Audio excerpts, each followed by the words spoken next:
First பார்த்தீங்கன்னா tyre liver தேவை. சரிங்களா? டயர் லிவர், அதாவது பஞ்சர் ஆனால் tyre கழட்டுறதுக்கு liver தேவைப்படணும்.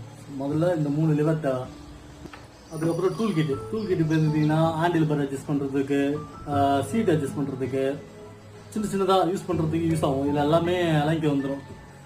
6mm, 4mm, 5mm, 3mm நம்ம என்ன யூஸ் பண்ணுறோமோ எல்லாமே இதில் இருக்கும். சரிங்களா? இந்த டூல் கிட்டு தேவைப்படும். மூணாவது பார்த்தீங்கன்னா இந்த இது பஞ்சர் கிட்னு சொல்லுவாங்க. இது பார்த்தீங்கன்னா சொல்யூஷன், பஞ்சர் ஸ்டிக்கர்ஸு, சின்னதாக ஒரு எம்ஆர் பேப்பர் ஒன்று இருக்கும். இது வந்து பஞ்சர் ஒட்டுறதுக்கு தேவைப்படும். அதே மாதிரி ஸ்பேர் டியூப் ஒன்று தேவைப்படும். அந்த டைமில் பஞ்சர் ஓட்ட முடியல, டைம் இல்லைன்னா ஸ்பேர் டியூப் இந்த மாதிரி ரோப் பண்ணி வச்சுக்கோங்க. பார்த்தீங்கன்னா லூப் தேவை உங்களுக்கு எப்பயுமே. ஸோ அதுக்கப்புறம் ஆல்மோஸ்ட் எல்லாத்துக்கும் தேவைப்படுறது பம்பு தான். ஸோ ரைடில் எங்கேயாச்சும் பஞ்சர் ஆகிடுச்சுன்னா பம்பு கண்டிப்பாக தேவை.